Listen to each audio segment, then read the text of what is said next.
This is LightCast Entertainment. We bring you details of news in politics, entertainment, everything buzzing in the Nigerian entertainment industry, and many more. Do wait to subscribe to get updates with happenings in Nigerian entertainment scene as well as politics. Many thanks. The move by a member of Lagos State House of Assembly, Desmond Elliot, to secure fourth term has suffered a setback. Multiple presidency sources disclosed that President Bola Tinubu is said to have at different times rebuffed separate appeals from powerful individuals sent to him. It was further gathered that pleas for the president to override the decision of the Surulere APC stakeholders who had thrown their weight behind the immediate past Lagos Special Advisor on Housing, Barakat Odunuga Bakare, as his replacement, part of a decision to encourage women and gender inclusion, fell on deaf ears.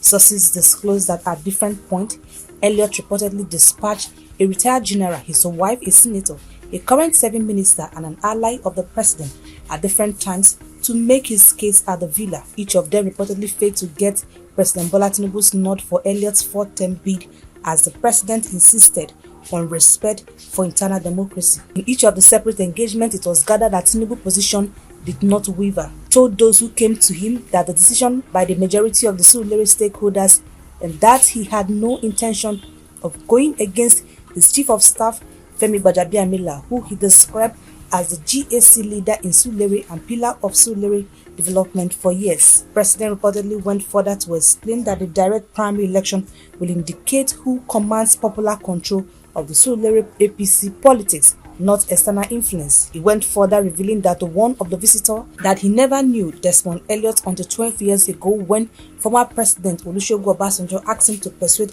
Gbajabiamila to accommodate the actor in the 2015 Lagos Assembly contest. So disclosed it was Gbajabiamila who later begged Surulere people to accept Elliot all through his 3 consecutive terms in office. If the people who carried Desmond Elliot for 12 years can no longer defend him, that says everything about the boy's character and performance. The president was quoted as saying during one of the meetings. It was further gathered also raised the spectacle of the Faboran Wige crisis, warning that a politician who ignores the people who built him and defy public sentiment put himself in a dangerous territory. The president, it was gathered, said he would never side with undemocratic tendency in his state. His position across other meetings was consistent. If Elliot believes he can beat Odunuga Bakare and Gbajabiamila's structure at the primary, the arena is open. Despite the repeated presidential rebuffs at separate sittings, sources says Elliot is still banking on a close ally of the president and a female senator to approach President Bola Tinubu once more while the president is currently in France,